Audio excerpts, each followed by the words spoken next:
ये बलूचिस्तान में ये जो ट्रेन का उन्होंने हाईजैक किया है, ये बड़ा सिग्निफिकेंट है। ये अब अपनी मौत मर रहे हैं। जब वो कहते हैं जब सियार की मौत आती है तो शहर की तरफ भागता है। वो दिखा रहे बहुत रेपिंग चल रहा था, कभी अटैक हो रहा है, कभी अम्बुश हो रहा है, कभी पाकिस्तान आर्मी नुकसान बहुत हो गया, वो काफ़ी क्लेम कर रहा है तो हमको कर रहा है। उसका डिमांड है इंडिपेंडेंट है। वहाँ के लोग ऊपर वाले की मर्जी पे हैं। भीख मंगा देश बना दिया, बर्बादी के उस कगार पर पाकिस्तान पहुंचा है। और वो अब 400-450 लोगों को किडनैप किया है। तो ये दिखाता है कि वहाँ की फ़ौज के, मैंने सुना 6 फौजियों को भी मारा है। तो वहाँ कोई कंट्रोल ही नहीं है और टोटल लॉलेसनेस। मौलाना डीजल ने पाकिस्तान की पार्लियामेंट के फ्लोर पे कुछ ही दिन पहले कहा था कि 4-5 ज़िले हैं जो अपनी आज़ादी डिक्लेयर करने वाले। और साहब वो तो तकरीबन पाकिस्तान के कंट्रोल से तो बाहर है। बलूचिस्तान, जहाँ तक खैबर पख्तूनख्वा का सवाल है, तहरीके तालिबान पाकिस्तान, ये दोनों मिल के कत्ल गारत कर रहे हैं पाकिस्तान की फ़ौज की। कोई 750 के ऊपर तो मारे गए हैं पिछले साल में ही। और एक हम डिमोरलाइजेशन सी जो देख रहे हैं वहाँ पे पाकिस्तान की फ़ौज में, जितनी कैजुअल्टीज़ हो रही हैं, धड़ाधड़ मारे जा रहे हैं बेचारे। तो देखना ये है कि ये बलूचिस्तान में ये जो ट्रेन का उन्होंने हाईजैक किया है, ये बड़ा सिग्निफिकेंट है। क्योंकि एक ट्रेन में कोई 450-500 लोग होते हैं, तो वो पूरे के पूरे इन्होंने हॉस्टेज बना लिए हैं। कह रहे हैं कि औरतें बच्चों को छोड़ दिया है। पहली खबर आई थी कि 100 के करीब इन्होंने हॉस्टेज बनाए हैं। अब खबर आ रही कि नहीं, पूरी ट्रेन तकरीबन अभी तक इनकी हॉस्टेज है। और पाकिस्तान को ये उन्होंने धमकी दी है कि अगर तुमने कुछ किया तो ये सारे हॉस्टेजेस को शूट कर देंगे। ये बड़ा डेलिकेट ऑपरेशन होता है हॉस्टेज रेस्क्यू। और मुझे नहीं विश्वास कि पाकिस्तान की आर्मी इतने डेलिकेट ऑपरेशन इतने नाजुकी से कर लेगी कि बगैर आम जनता को मारे वो टेररिस्टों को ख़त्म करें। बड़ा प्रिसीजन ऑपरेशन होते हैं। हमारी एनएसजी कर लेती है, लेकिन पाकिस्तान की फ़ौज का स्टाइल है कि वो रंगत दिखाते हैं। वो अपने F-16 ले आएंगे, तोपे ले आएंगे, टैंक ले आएंगे और जनता को, जनार्दन को उसमें कुचल देंगे बीच के अंदर। तो अगर ऐसा होगा तो पाकिस्तान में ही बवाल खड़ा होगा। पाकिस्तान को बड़ा फूंक कर ऑपरेशन करना होगा। ऑलरेडी वो हॉस्टेज नेगोशिएशंस ऐसी हालतों में शुरू की जाती हैं और उससे टाइम गेन किया जाता है, पता करने कौन किधर कहाँ कितने हैं, कहाँ कहाँ है, कैसे इन पे अटैक किया जाए। रात में ऑपरेशन ज़्यादा प्रेफरेबल होते हैं, लेकिन रात में ऑपरेशन जो है उसमें कौन सिविलियन कौन टेररिस्ट ये ढूंढना बड़ा मुश्किल होगा। शायद इनको डे लाइट में करना पड़ेगा। इन्होंने ट्रेन में आग तो लगा ही दी है, तो ये काफ़ी हैम हैंडेड ऑपरेशन मुझे लगता है पाकिस्तान की फ़ौज करेगी, जिससे सिविलियन बेवजह मारे जाएंगे और ज़्यादा गफलत बढ़ेगी। पाकिस्तान की फ़ौज को आपको याद होगा 1971 के बाद पहले तो जनरल टिक्का खान साहब ने बुचर ऑफ बांग्लादेश का टाइटल अर्न किया था वहाँ पे कत्ल गारत करके। फिर वो बलूचिस्तान 1973 में वो फिर बुचर ऑफ बलूचिस्तान के नाम से वो कुख्यात हुए थे। अपनी फ़ौज के साथ पागलों की तरह टूट पड़े थे आम जनता, आम आवाम पे। अब ये नहीं चलेगा साहब, क्योंकि अब पाकिस्तान को अगर वो ऐसी हरकतों से बाज नहीं आए, जेनोसाइडल मार काट, औरतें बच्चे मारने, सिविलियंस मारने, जब तक वो बंद नहीं करेंगे, प्रॉपर काउंटर इंसर्जेंट ऑपरेशन नहीं करेंगे पिन पॉइंटेड, उसमें साहब आपको सर्जन नाइफ लगाना पड़ता है। वो क्या कहते हैं, कसाई का झटका नहीं आप मार सकते। बट पाकिस्तान की फितरत रही है कि जब भी वो काउंटर इंसर्जेंट ऑपरेशंस करते हैं तो पहले तोपें चलाते हैं, F-16 चलाते हैं, सब कुछ चलाते हैं। अब भारत की फ़ौज ही है जो केवल राइफलों से कंट्रोल करती है, उसमें बेवजह नुकसान नहीं होता। क्या पाकिस्तान की फ़ौज ऐसा कर पाएगी? ये बड़े टेस्ट पे है। पूरी दुनिया की आंखें अब बलूचिस्तान की ओर है और बलूचिस्तान, मुझे तो लगता है अब समय की बात है। No army can withstand the strength of an idea whose time has come, ये विक्टर ह्यूगो ने कहा था और 1971 के पहले ये बहुत लागू था। आज फिर हमें लग रहा है, हम जो लड़े हुए हैं 1971 का युद्ध, हमें फिर लग रहा है कि साहब the time for the birth of Balochistan has come. Sir, क्या इंडिया पर इम्पैक्ट या किसी तरीके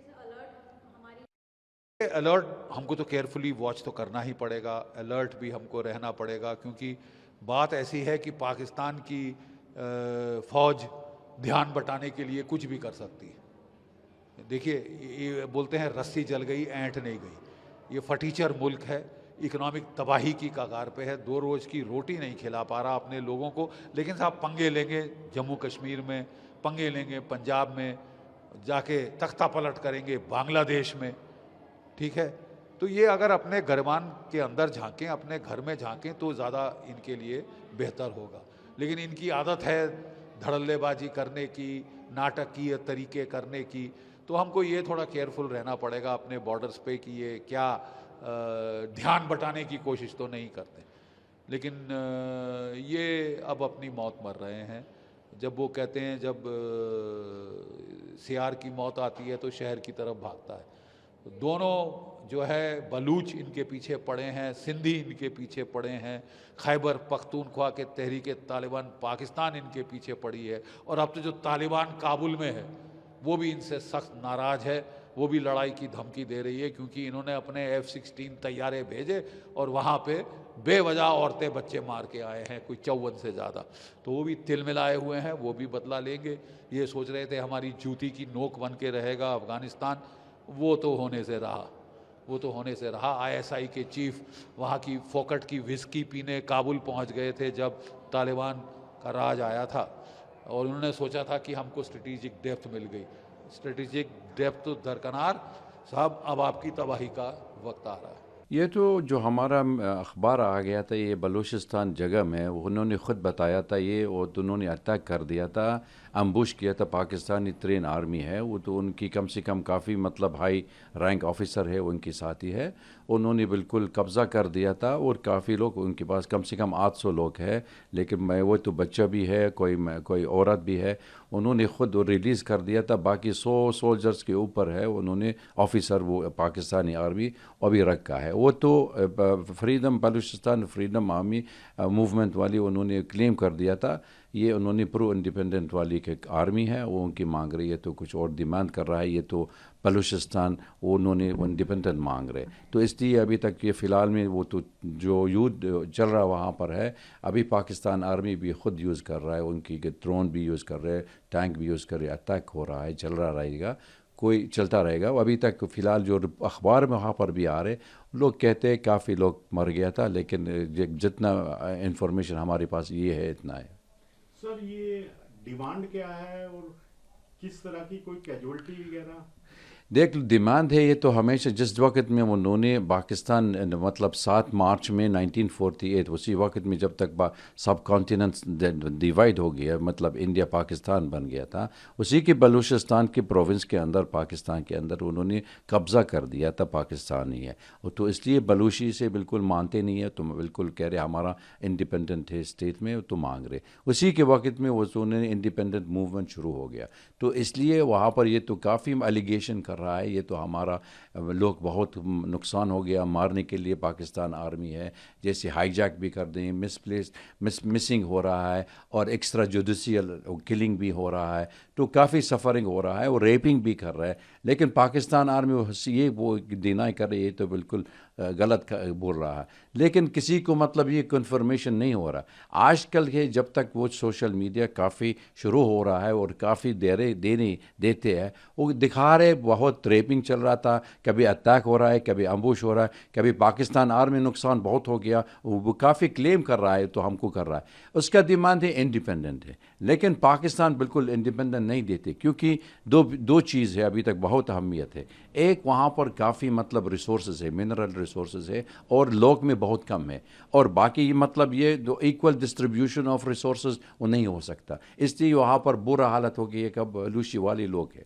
दूसरी बात भी है, ये पाकिस्तान के क्वेटा वाले जो उनकी इकोनॉमिक कॉरिडोर बनाया था इक्वाडोर के लिए, उसके पाकिस्तान चीनी के साथ में उन्होंने $7 बिलियन चीनी में वो देने के लिए पाकिस्तान आर्मी, इसलिए पाकिस्तान के लिए छोड़ना नहीं कर सकता है। और अभी इसी कॉरिडोर एक्सटेंशन के लिए अफ़गानिस्तान के थ्रू भी हो सकता है। इसलिए बलूची पीपल कह रहे हमारे के लिए कोई बेनिफिट होना चाहिए। इसका मकसद यानी सिर्फ सिंधी वाले का है या पंजाबी वाले का, पाकिस्तान वाले को फ़ायदा होता है, लेकिन हमारा फ़ायदा भी होना चाहिए, शेयरिंग ऑफ रिसोर्सेज। तो इसलिए ये झगड़ा शुरू हो गया था, अभी ख़त्म नहीं हो रहा है। देख लेंगे। आजकल तो लोग कह रहे हमारे उनकी ये 28 मार्च में उन्होंने हेग यूरोप का अंदर है, वो कह रहे हमारा डेमोन्स्ट्रेशन चल रहा है। They wanted to show to the world the suffering of the people of Balochistan. Pakistan में होना था, पाकिस्तान बर्बादी के रास्ते में है, at the brink of breaking.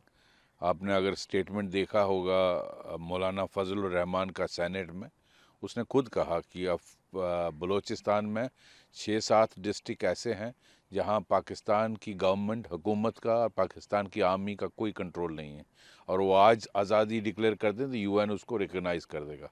तो ये उनका अपना एडमिशन है, उसको गवर्नमेंट ने तो काउंटर किया नहीं, फ़ौज ने काउंटर किया नहीं। इसी तरह टीटीपी उनको हिट कर रही है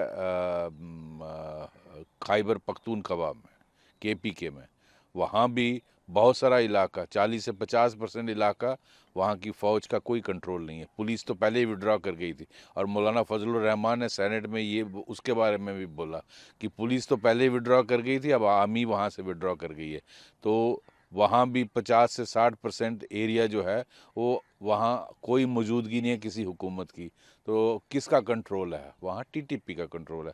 तो ऐसे हालात में वहाँ की सरकार जब वहाँ के लोगों को कॉन्फिडेंस में नहीं लेती है और सिर्फ पंजाबी और पंजाबियत पर हुकूमत चलती है, तो ऐसे में कैसे पाकिस्तान इकट्ठा रहेगा? अभी आपने हाल ही में सुना कि वहाँ जो बलूचिस्तान के जितने भी टेरर आउटफिट्स हैं, BLA हो गया, उनके साथ में जो दूसरे तंजीमें हैं, और इवन सिंध के जो तंजीमें हैं, सब ने मिलकर एक यूनाइटेड फ्रंट बनाया है जो पाकिस्तान की फ़ौज को और वहाँ की हुकूमत को चैलेंज कर रही है। तो वहाँ की हालत जितना कम बोला जाए उतना अच्छा है। वो तो वहाँ के लोग ऊपर वाले की मर्जी पे हैं। भीख मंगा देश बना दिया, बर्बादी के उस कगार पर पाकिस्तान पहुँचा है, और वो अब 400-450 लोगों को किडनैप किया है। तो ये दिखाता है कि वहाँ की फ़ौज के, मैंने सुना 6 फौजियों को भी मारा है। तो वहाँ कोई कंट्रोल ही नहीं है और टोटल लॉलेसनेस। न्यूज नेशन अब व्हाट्सएप पर खबरों के ताजा अपडेट के लिए न्यूज नेशन के इस QR कोड को स्कैन करें।